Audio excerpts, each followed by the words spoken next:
إخواني المتعلمين، أخواتي المتعلمات، المقبلين والمقبلات على اجتياز الامتحان الجهوي، السلام عليكم ورحمة الله تعالى وبركاته.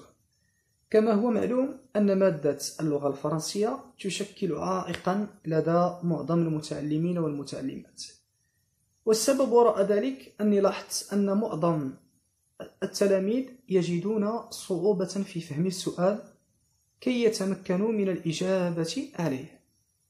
يعني التلميذ لا يفهم السؤال المطروح أو الأسئلة المطروحة في مادة اللغة الفرنسية لا يستوعبها التلميذ حتى يستطيع الإجابة عنها.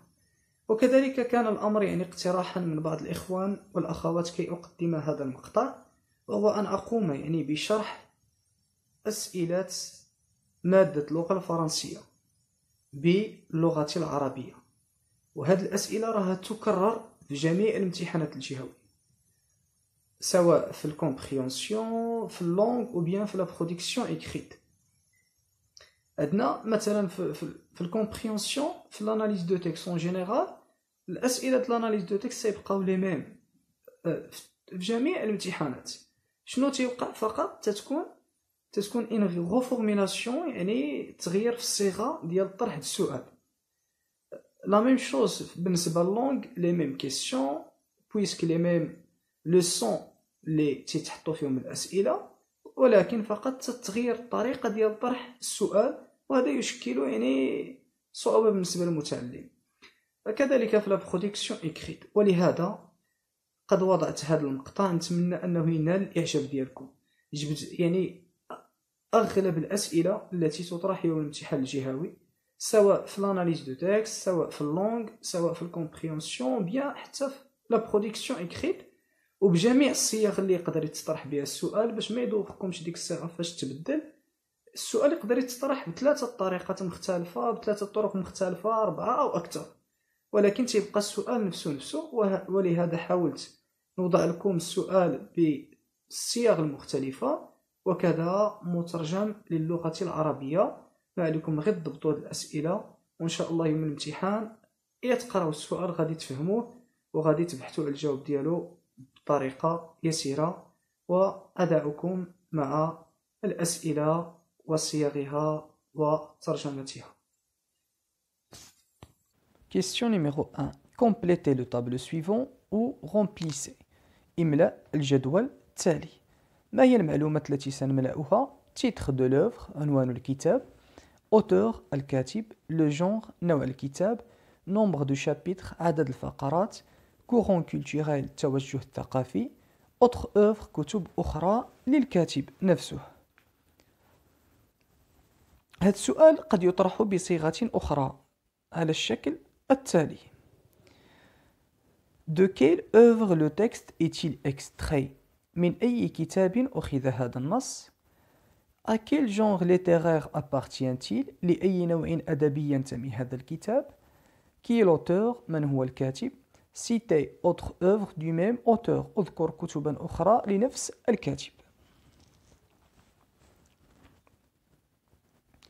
Complétez le paragraphe suivant. Ce texte est extrait du roman de genre de l'écrivain. أتمم الفقرة التالية. هذا النص أخذ من كتاب نوعه لكاتبه. يعني السؤال يطرح بصيغ مختلفة. 2. Pour situer ce passage, choisissez la bonne réponse parmi ces propositions. Au début, au milieu, à la fin. لتحديد موقع هذا النص في الكتاب اختر الجواب الصحيح: البداية، الوسط أو النهاية. هذا السؤال كذلك قد يطرح بصيغة أخرى. L'événement dont parle le texte se situe au début, au milieu, à la fin. الحدث الذي يتحدث عنه هذا النص هل يوجد في بداية الرواية أو في وسطها أو في آخرها. 3. Combien de personnages sont évoqués ou bien cités dans ce texte؟ كم عدد الأشخاص الذين ذكروا في النص؟ Ou bien, quels sont les personnages présentés dans le texte؟ من هي الشخصيات التي ذكرت في النص؟ 4. Expliquez cette phrase. Quelle est la signification de cette phrase؟ اشرح هذه الجملة، أو ما هو معنى هذه الجملة. Cette phrase veut dire، هذه الجملة تعني أن. 5. Choisissez la bonne réponse et justifiez-la. اختر الجواب المناسب وعلل جوابك. في هذا السؤال تكون مجموعة من الاختيارات، أنا فقط أختار الجواب الصحيح من بينها. 6. Répondez par vrai ou faux. أجب بصحيح أو خطأ. كذلك في هذا السؤال تكون عبارات خاطئة وعبارات صحيحة. العبارة الصحيحة أضع أمامها صحيح، والعبارة الخاطئة أضع أمامها خطأ. 7. Relevé de mots. Expression indicateur. استخرج كلمتين، عبارتين أو مؤشرين تدلان على المعنى الذي قد طلب منكم في السؤال. يعني تستخرج كلمتين أو عبارتين أو مؤشرين، ماشي كلمتين وفقط وحدة منهم. 8. Qui parle dans ce texte. من الذي يتحدث في النص. À qui parle-t-il. مع من. De quoi parle-t-il. حول أي موضوع يتحدث. 9. Donnez votre point de vue. أعطي رأيك الشخصي. فهذا السؤال تيعطيوك واحد الفكرة أو واحد الرأي، وتيطلبوا منك انت الرأي ديالك الشخصي حول هذه الفكرة. 10. Faites correspondre chaque élément de la colonne A à l'élément qui lui correspond dans la colonne B. اختر من عبارة الجدول الأول ما يتناسب مع عبارة الجدول الثاني. أوصل بسهم كل جملة بما يناسبها.